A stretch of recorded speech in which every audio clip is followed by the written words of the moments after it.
saya record dulu. Baik, jadi sebelum kita mulai perkuliahan ini, saya sampaikan dulu kontrak kuliah dan rancangan pembelajarannya. Evidence Based Medicine 1 SKS ya, 50 menit pembelajaran. Nanti perkuliahannya dengan saya ya, Apoteker Cynthia Rahmawati.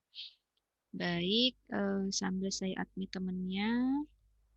Jadi tujuan dan capaian pembelajaran pada kuliah Evidence Based Medicine ini ada 5, yaitu yang pertama memahami dan menjelaskan tujuan dari Evidence Based Medicine atau yang nanti kita singkat dengan EBM ya. Kemudian yang kedua memahami dan menjelaskan prinsip-prinsip dari EBM, kemudian memahami dan menjelaskan langkah-langkah EBM. Kemudian yang keempat adalah memahami dan menjelaskan terkait dengan sumber informasi yang didapatkan untuk IBM. Dan yang kelima adalah memahami dan menjelaskan dampak dari EBM. Nah, norma akademiknya seperti biasa, seperti perkuliahan sebelum-sebelumnya ya. Kehadiran kuliah adalah minimal 75% dari total pertemuan ya. Kalian tidak diperkenankan mengikuti UTS maupun UAS jika kehadiran kalian kurang dari 75%. Kemudian kegiatan pembelajaran ini dilaksanakan sesuai dengan jadwal dan jika terjadi perubahan ditetapkan bersama antara dosen dan mahasiswa. Toleransi keterlambatan adalah 10 menit ya jika kalian baru sudah mau selesai baru masuk login ya. Apalagi nggak pernah login dari awal ya, maka tidak akan saya admit ya. Kemudian tugas dikumpulkan sesuai dengan jadwal, akan dikumpulkan via Google Classroom. Kemudian, terkait dengan tugas nantinya rencananya adalah pertemuan sebelum UTS ini ya, pertemuan 1 sampai pertemuan ke-6 itu kita akan bahas terkait dengan teori-teorinya ini.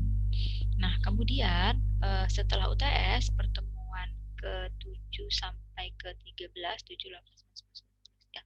Itu nanti kita akan membahas tentang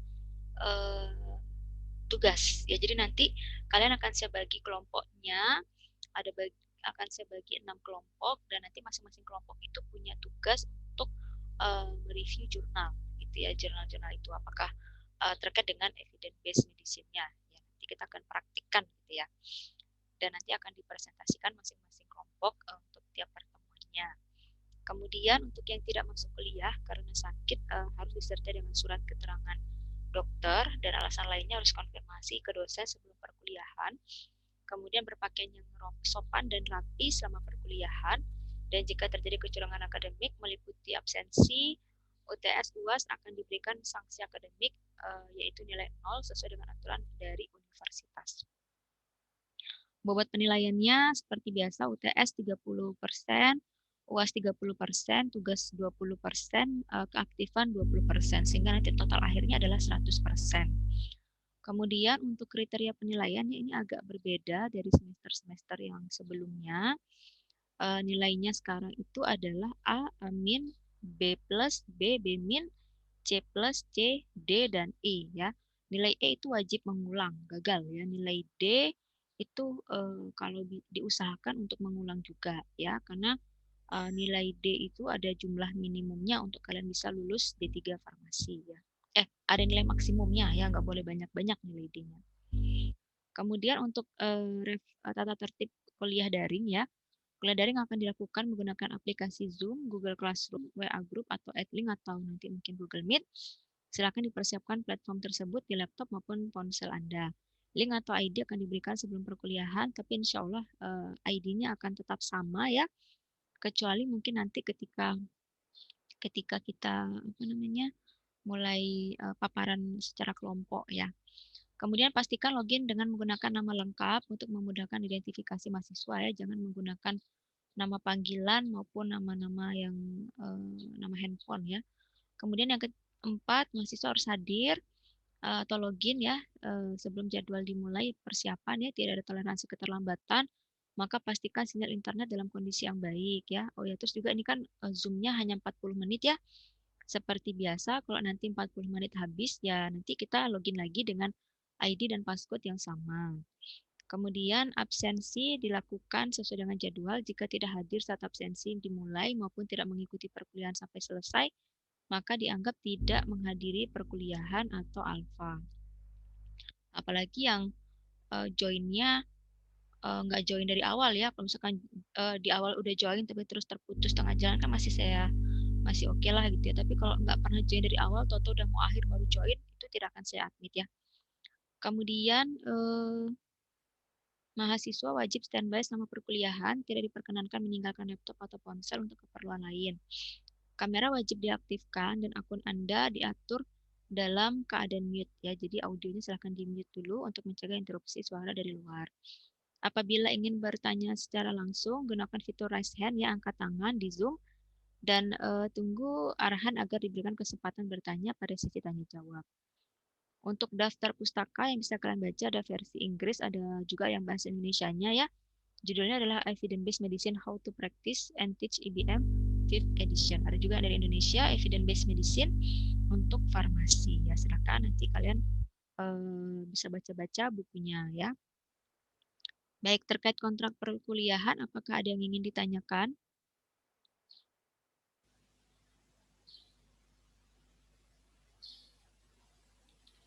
Jika tidak ada, saya lanjut ke materinya ya.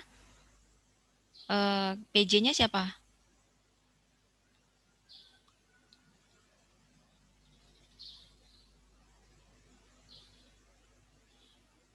Halo?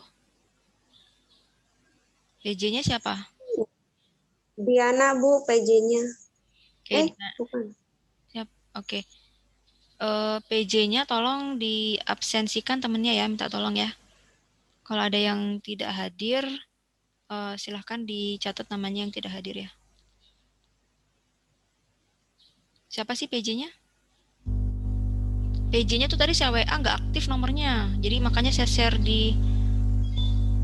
di mana Google Classroom manunya. Vivi Rahmatika. Mana Vivi Rahmatika?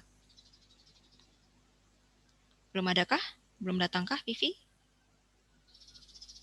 Belum mungkin, Bu. Belum ada, Bu.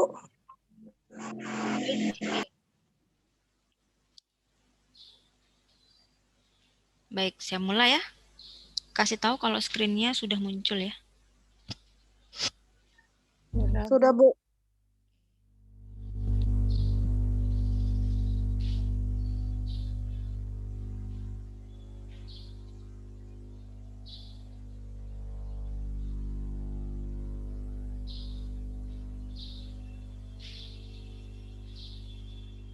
Oke, saya mulai ya.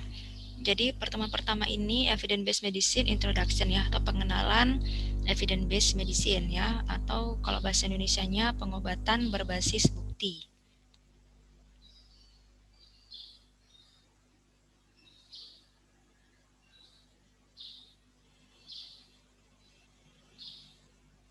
Bentar ya.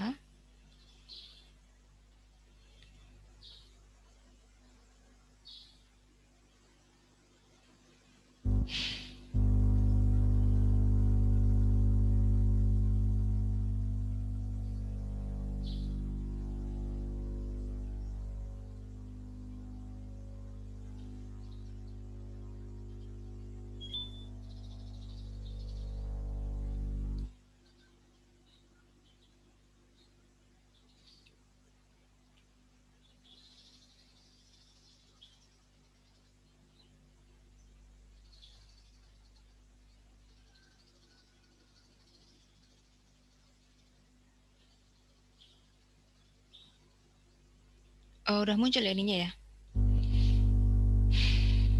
Sudah, Bu. Sudah, Bu.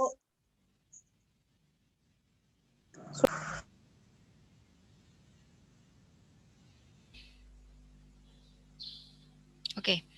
Jadi di evidence-based medicine ini ya, garis besar atau outline yang akan kita bahas, yang pertama adalah what is evidence-based medicine ya, kemudian yang kedua history of IBM, kemudian IBM dan farmasi, dan yang keempat adalah sumber informasi.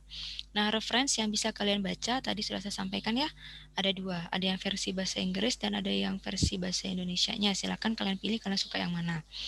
Nah, kemudian yang pertama, what is evidence-based medicine? Evidence-based medicine require the integration of the best research evidence with our clinical expertise and our patient unique value and circumstance. Ya, jadi evidence-based medicine ini ya membutuhkan integrasi dari bukti penelitian yang terbaik ya dengan keahlian klinis dan keadaan dan nilai unik dari masing-masing pasien. Ya, jadi IBM itu intinya ada 3 ya. Yang pertama adalah bukti penelitian yang terbaik, yang kedua adalah keahlian klinis, yang ketiga adalah kondisi dan nilai unik dari pasiennya. Ya, intinya ada 3 itu IBM itu ya.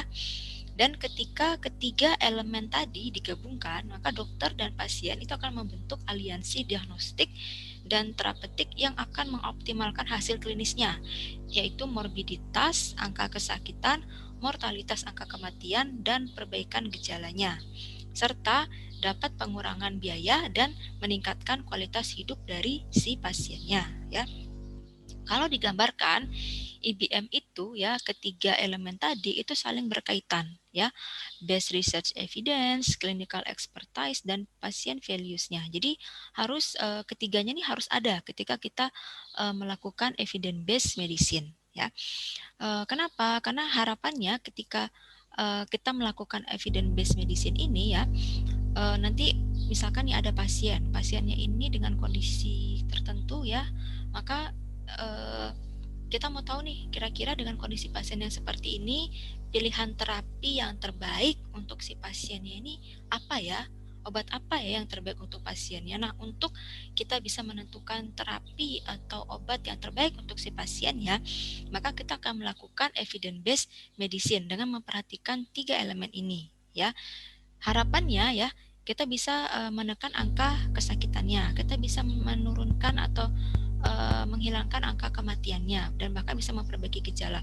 Termasuk juga pengurangan biaya ya. Pengurangan biaya ini kaitannya dengan studi farmakoekonomi ya. Ketika kita melakukan studi farmakoekonomi, kita akan membandingkan antara terapi yang satu dengan terapi yang lainnya. Mana sih di antara kedua terapi ini atau ketiga terapi ini yang memberikan efektivitas yang terbaik, itu dibuktikan dari evidence based medicine-nya, tapi dia mampu memberikan pengobatan yang biaya pengobatan yang paling rendah gitu. Jadi kita pilih nih mana yang efektivitasnya terbaik dengan biaya yang efisien atau biaya yang terendah gitu ya. Jadi harapannya nanti kita bisa mengurangi biaya pengobatan pasiennya. Nah, ketika kita akan melakukan penelitian farmakoekonomi, maka evidence based medicine ini merupakan modal yang sangat baik untuk kita bisa melakukan analisis farmakoekonomi. Termasuk juga harapannya nanti dengan kita bisa memberikan terapi yang terbaik untuk pasien, kita akan bisa memberikan kualitas hidup yang terbaik juga untuk pasien. Paling tidak peningkatan kualitas hidupnya gitu ya. Nah, tadi evidence based medicine tadi ada 3 ya. Kita akan bahas satu-satu. Yang pertama adalah base research evidence ya. Base research evidence adalah bukti penelitian yang terbaik ya. Jadi penelitian yang relevan secara klinis ya. Terkadang memang berasal dari ilmu dasar kedokteran, tapi ya terutama ya diutamakan dari penelitian klinis yang berpusat pada pasien ya, ke dalam keakuratan dan ketepatan tes diagnosisnya, termasuk juga pemeriksaan klinisnya, kemudian kekuatan penanda prognostiknya, kemudian kemanjuran dan keamanan terapeutiknya, termasuk juga rehabilitasi dan strategi pencegahan ya. Kemudian kalau clinical expertise ya, kemampuan untuk menggunakan keterampilan klinis dan pengalaman masa lalu kami, maksudnya itu adalah clinician-nya atau dokternya ya, untuk dengan cepat mengidentifikasi status kesehatan dan diagnosis unik dari setiap pasiennya. Karena kan setiap pasien itu unik ya. Oke, nanti kita bahas di patient value. Risiko dan manfaat individualnya dari potensi intervensi atau perlakuan atau exposure atau paparan atau tes diagnostik dan nilai serta harapan dari si pasiennya ya. Jadi intinya nanti kita harus menggabungkan ya antara keahlian klinis, kemudian bukti ilmiah terbaik dan harapan atau nilai dari si pasiennya. Selain itu, keahlian klinis ini diperlukan untuk mengintegrasikan bukti dengan nilai dan keadaan pasien ya. Kemudian kalau pasien value ya, preferensi unik ya, perhatian dan harapan yang dibawa setiap pasien ketika dia bertemu dengan klinisi atau dokternya ya, dan yang harus diintegrasikan ke dalam keputusan klinis bersama jika dokter akan melayani pasiennya. Yang dimaksud dengan keadaan pasien itu adalah keadaan klinis individu dan pengaturan klinis pasien. Jadi setiap pasien itu kan unik ya. Meskipun dia sama-sama misalkan sakit hipertensi, tapi kan kondisi pasien itu kan berbeda-beda ya. Umurnya berbeda, jenis kelaminnya berbeda, berat badannya berbeda ya.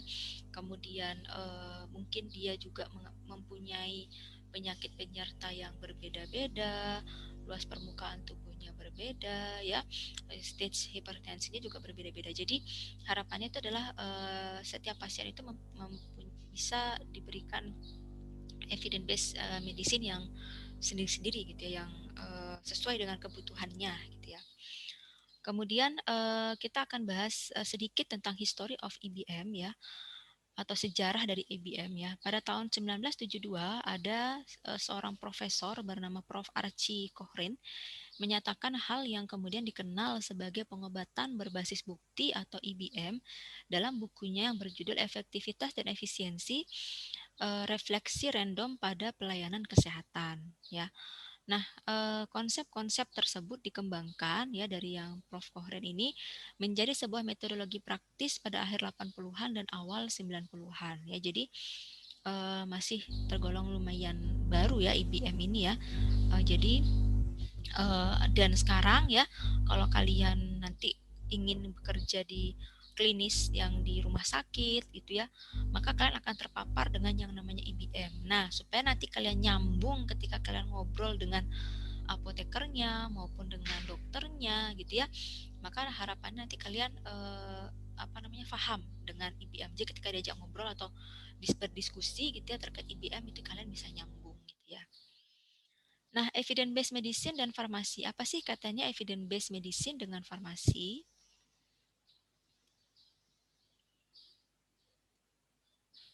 Secara prinsip ya, yang menjadi dasar praktik evidence based healthcare atau pelayanan berbasis bukti adalah bahwa setiap perilaku atau tindakan medis itu harus dilandasi suatu bukti ilmiah yang telah diuji kebenaran dan tingkat kemanfaatannya untuk pasien ya. Jadi sekarang ketika kita akan melakukan pelayanan berbasis bukti ya, maka kita harus setiap memberikan pelayanan itu harus dilandasi dengan bukti ilmiah yang sudah diuji kebenarannya ya. Entah itu berdasarkan dari buku-buku atau jurnal atau hasil publikasi penelitian ya. Kemudian maka diharapkan ya seorang farmasis itu harus selalu up to date ya dalam informasi obat, mempunyai pengetahuan terkini tentang obat dan terapi untuk dapat memberikan pertimbangan terapi yang tepat bagi pasiennya. Jadi memang harapannya kita harus selalu update ilmu pengetahuan ya. Mau nggak mau long life learnernya harus jalan gitu ya. Kemudian misalkan ya sekarang kan lagi COVID-19 ya, mungkin informasi-informasi di awal-awal munculnya COVID-19 ya, info-info terkait COVID-19 itu masih sangat-sangat sedikit gitu ya, masih sangat-sangat jarang. Tapi ada gitu ya. Jadi kita bisa baca-baca penelitian-penelitian orang lain ya terkait dengan COVID-19 untuk kita bisa update perkembangan ilmu pengetahuannya ya. Memang karena dia masih tergolong baru ya, jadi yang bacaan-bacaan terkait COVID-19 yang versi bahasa Indonesia mungkin masih terbatas ya. Silakan kalian baca jurnal-jurnal atau penelitian-penelitian yang versi bahasa Inggrisnya. Misalkan kayak dulu ya, kalau dulu kan digunakan chloroquine gitu ya sebagai pengobatan untuk COVID-19 gitu ya. Nah, kalian silakan baca-baca lagi apakah sekarang ini chloroquine itu masih relevan untuk digunakan, masih bisa digunakan atau tidak gitu ya.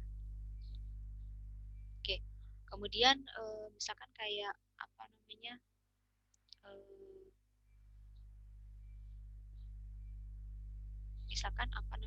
kayak kemarin tuh ranitidin ya, kita kan udah biasa menggunakan ranitidin ya, ternyata ada perkembangan informasi yang baru nih bahwa ranitidin penggunaan jangka panjang itu bisa menyebabkan kanker Kemudian seorang farmasis dalam segala tindakan dalam rangka pengobatan, pemilihan jenis obat, pemilihan jenis sediaan, cara pemberian obat, maupun konsultasi tentang obat itu harus didasarkan bukti ilmiah yang sudah valid, terkini, dan terbukti bermanfaat. Ya, jadi evidence based medicine ini modal kalian gitu ya untuk kalian nanti bisa memberikan ini pengobatan yang terbaik untuk pasien. Jadi nanti ketika kalian kuliah ilmu resep gitu ya, kalian akan diminta untuk apa namanya mencari pemecahan masalah terkait resep-resep yang dimiliki oleh pasien. Nah, caranya gimana? Caranya adalah dengan membaca-baca dari buku-buku maupun literatur maupun apa namanya hasil-hasil penelitian yang sudah ada yang terbukti memang bagus atau terbukti yang terbaik hasilnya. Gitu.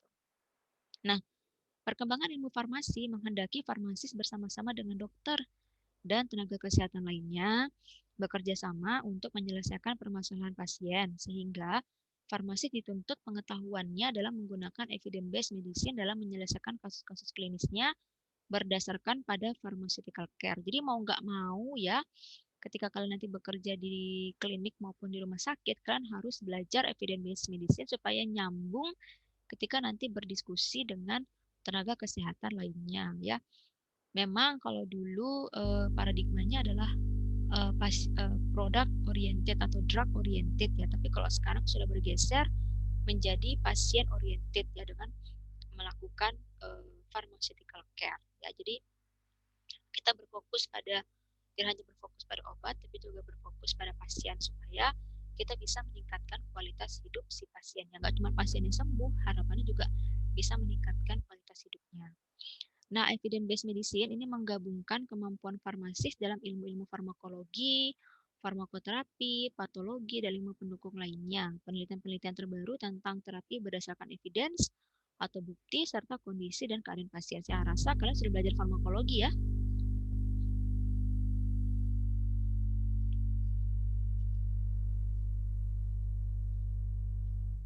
Halo? Iya, Bu. Ya, Bu. Sudah belajar farmakologi? Sudah, Bu. Oke, nah jadi kalau ini ya, anatomi fisiologi manusia juga sudah kan ya? Udah, Bu. Nah, ya, jadi dari ilmu-ilmu klinis ya, ilmu farmasi klinis yang sudah kalian pelajari itu menjadi modal kalian untuk melakukan evidence based medicine ya. Oke. Nah, sumber informasi ya bisa kalian dapatkan dari search engine ya, dari Google Scholar, dari Medscape. Medscape ini ada aplikasinya ya, sudah saya sampaikan di kuliah aplikasi komputer ya, bisa kalian download.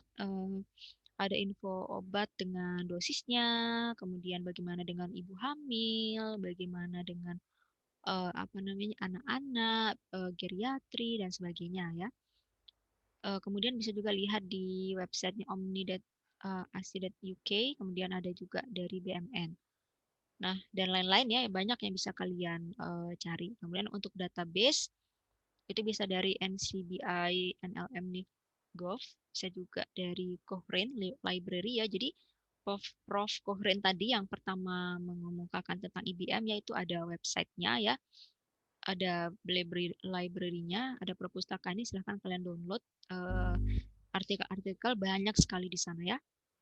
Ada dari Embase, kemudian ada dari Silver Platter ya, dan lain-lainnya, ada banyak sekali database yang bisa kalian cari. Kemudian perkembangan teknologi informasi ya menuntut kita ya untuk dapat menelaah informasi secara tepat dan cepat sehingga diperoleh informasi yang terpercaya dan dapat digunakan sebagai bahan pertimbangan dalam menentukan terapi pasien. Nah, untuk sumber informasi itu bisa didapatkan di internet dari yang tadi ya. Kalian pasti lebih senang nih cari dari internet. Kemudian penelitian yang sudah dipublikasikan, entah itu dari apa skripsi, bisa ya, terus dari jurnal-jurnal, kemudian buku atau hasil proceeding ya, kemudian seminar dan workshop, dan pengalaman teman sejawat atau nakes lainnya. Nah, IBM itu punya keterbatasan ya. Yang pertama adalah tidak cukup data untuk menjawab pertanyaan klinis, terutama pada penelitian pada kasus-kasus yang masih tergolong baru kasusnya ya. Kemudian contohnya pada COVID-19 ya. Kemudian tidak mudah mengaplikasikan hasil penelitian ke masyarakat umum karena memang IBM ini adalah per masing-masing pasien yang unik ya karakteristiknya. Kemudian keterbatasan akses ke sumber informasi atau literatur medis, apalagi beberapa jurnal itu dia tidak open access ya. Jadi mungkin kita harus berlangganan dulu untuk bisa akses ke informasinya. Dan time consuming, jadi menghabiskan waktu karena ketika kalian mengetik kata kunci atau keyword ya akan muncul ratusan bahkan ribuan artikel yang terkait dengan kata kunci yang kalian masukkan ya. Maka kita membutuhkan waktu yang cukup banyak untuk kita menelaah satu-satu mana ini hasil penelitian yang memang benar-benar relevan, yang terbaik, yang memang cocok dijadikan bukti ilmiah untuk bisa menetapkan terapi si pasiennya ya. Kan kita punya keterbatasan waktu soalnya ya. Kemudian untuk mengatasi keterbatasan tersebut diperlukan sarana untuk membantu terselenggaranya IBM dengan baik, yaitu dengan jurnal evidence-based medicine ya. Kemudian sistematika review atau kumpulan guideline ya, ada banyak sekali guideline, misalkan kayak guideline untuk penyakit ISPA, guideline untuk penyakit diabetes, hipertensi, dan penelitian-penelitian yang metodenya sistematika review atau systematic review itu juga bisa kalian ambil ya. Karena itu bisa mempersingkat waktu gitu. Karena sistematika review itu ada banyak dia mereview dari berbagai macam hasil penelitian orang lain. Jadi bisa lebih ringkas waktu yang kita gunakan ya. Kemudian kemampuan menilai validitas dan relevansi pustaka dengan melakukan clinical appraisal atau penilaian klinis. Kemudian sistem teknologi informasi yang memudahkan mengakses sumber informasi.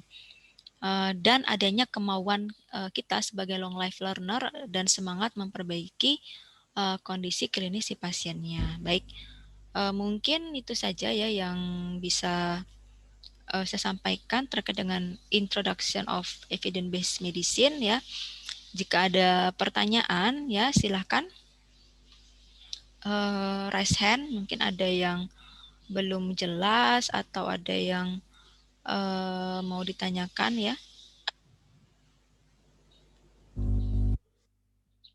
Yuk silakan diaktifkan video kameranya. Si Vivi belum ada ya?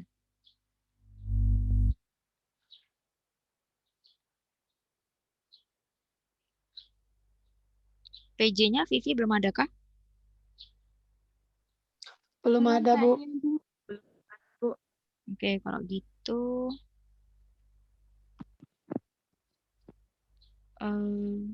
oke deh, ada yang mau ditanyakan nggak?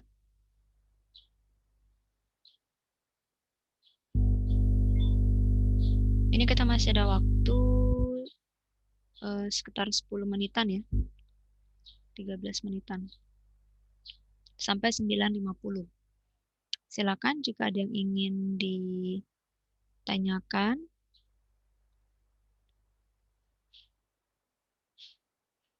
Kalian kelas B ya? Kelas A. Oke, kelas A. Baik, ada yang mau ditanyakan nggak?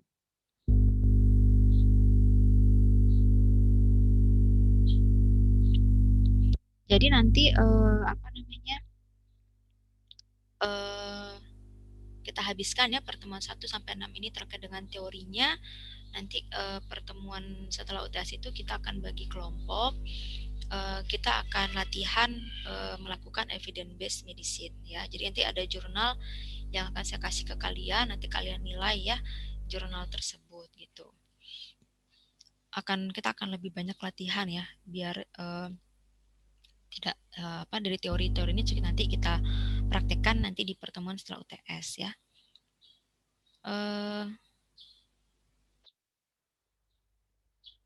Ya Allah, Heru Agusti baru masuk apa udah masuk dari tadi nih anak? Baru masuk kayaknya. Sama tadi siapa tuh? Baik siapa tadi? Baik Wiwin kah namanya? Kenapa baru masuk Mbak Wiwin? Ini udah mau selesai kuliahnya.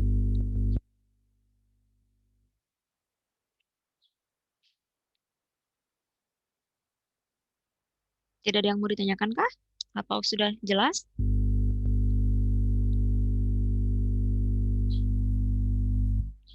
Pertemuan selanjutnya nanti akan saya bahas tentang prinsip-prinsip dari IBM ya, atau langkah-langkah nanti melakukan IBM ya. Ada 5A istilahnya nanti untuk memudahkan kita melakukan IBM ya. Baik, kalau nggak ada pertanyaan coba absensi dulu ya. Ya, Bu.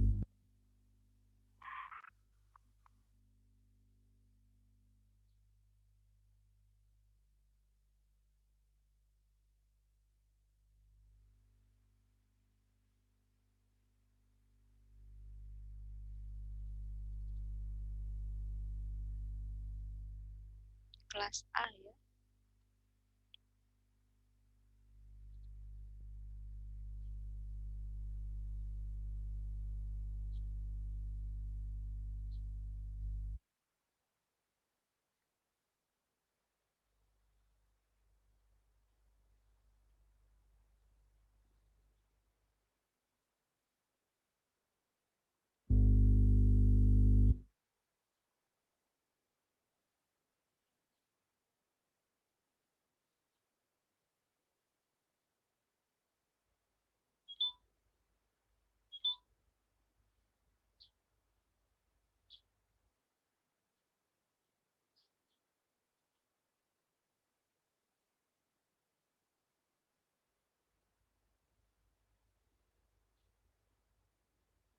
Halo, selamat pagi Heru Agusti. Apa kabar? Kuliahnya udah selesai, kamu baru masuk. Kemana aja Heru? Udah selesai kuliahnya, Dek? Ya, Bu. Udah selesai Firman. kuliahnya? Udah selesai kuliah? Ketiduran, Bu. Saya anggap kamu nggak masuk hari ini. Udah selesai. Maaf, Bu. Kamu sahurnya kebanyakan sih. Ketiduran jadi. Ya, nggak apa-apa, Bu. Apa-apalah kamu nggak masuk kok. Gimana sih? Ahmad Fatoni, Hadir, Bu. Ardila. Hadir, Bu. Ardila lagi di mana, Dek? Lagi di jalan.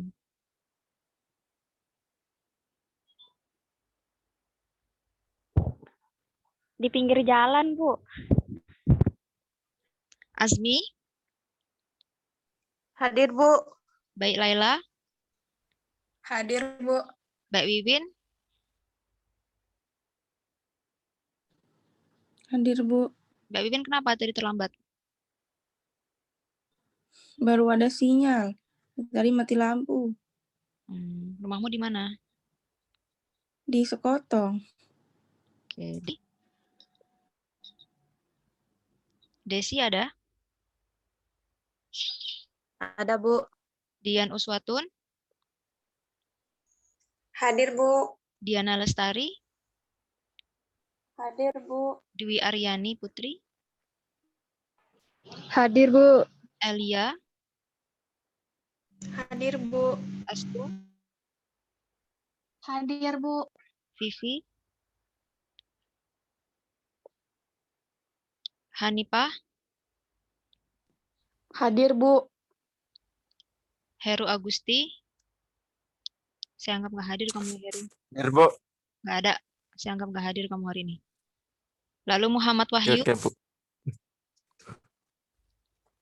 Lalu Muhammad Wahyu ada? Nggak ada, Bu, mungkin. Hah? Nggak ada? Leni Andriana, Hadir, Bu. Lestari, Hadir, Bu. Lina Nur Aziza. Ada tadi ya, kakak tingkat. Hadir, Bu. Oke, ada yang belum dipanggil? Oh, Mariska? Mariska ada? Hadir, Bu. M. Tihan Iya, Azmi. Bu. Hadir, hadir, Bu. Oke. Ibu Yang saya belum. oh siapa? Siapa Dek namanya? Saya Ibu beri Aurora. Kelewatan Dek, maaf. kelewat kayaknya. Iya, sorry. Jadi Aurora. Ada yang belum dipanggil? Sudah semua ya? Ada kakak tingkat nggak? Nggak ada ya? Cuman si Lina aja ya? Iya, Bu. Oke. Bagi yang tidak Iya. hadir, bagi yang saya anggap alfa hari ini ya, si siapa tadi? Vivi, Heru, dan Muhammad Wahyu Mubarok ya. Kalian wajib nonton YouTube-nya ini nanti kan ini saya rekam ya.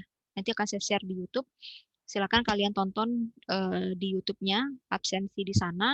Kemudian kalian bikin resume dari pertemuan hari ini. Termasuk jika ada pertanyaan dari kelas lain, itu kalian harus catat pertanyaannya dan jawab pertanyaannya ya. Baik, mungkin kalau nggak ada pertanyaan lagi, saya tutup ya. Benar-benar nggak ada pertanyaan nih, udah clear, udah jelas nih. Nggih, Bu. Oke. Mungkin saya share pertanyaan dari kelas lain ya. Kelas lain itu tadi ada yang nanya, Bu, sama nggak IBM dengan medical record? Medical record itu rekam medis pasien ya. Itu beda banget. Kalau pasien medical record itu ketika kalian sakit, kalian ke rumah sakit gitu ya, maka kalian akan diberikan medical record ya, berisiin nama kalian, nomor rekam medis kalian, identitas kalian, tanggal lahir, umur, jenis kelamin, berat badan dan sebagainya gitu ya. Kemudian kondisi kalian saat masuk rumah sakit itu apa gitu. Kemudian nanti pengobatannya apa dan sebagainya. Kayak catatan medis kalian gitu ya. Tapi kalau evidence based medicine ini kita melakukan 3 hal ya. Penelitian berbasis penelitian yang terbaik gitu ya. Kemudian keahlian dari klinis. Kemudian yang ketiga adalah penilaian dari atau nilai atau harapan dari si pasiennya. Jadi itu 2 hal yang berbeda. Kalau evidence based ini kita melakukan integrasi dari yang 3 elemen tadi untuk bisa memberikan terapi yang terbaik untuk pasien. Jadi itu 2 hal yang berbeda, gitu ya. Baik, jika tidak ada pertanyaan lagi, karena ini juga waktu kurang dari 1 menit lagi Zoom-nya dan perkuliahan kita juga sudah mau selesai ya. Kalau gitu nggak apa-apa, saya tutup ya. Iya, Bu. Nggih. Oke, selamat berpuasa. Minta tolong jangan ketiduran lagi ya. Oke, saya tutup perkuliahannya. Terima kasih banyak atas waktunya. Saya tutup. Terima kasih banyak. Alhamdulillahirrahmanirrahim. Wassalamualaikum warahmatullahi wabarakatuh. Selamat pagi. Waalaikumsalam. Waalaikumsalam Warahmatullahi wabarakatuh. warahmatullahi wabarakatuh. warahmatullahi wabarakatuh.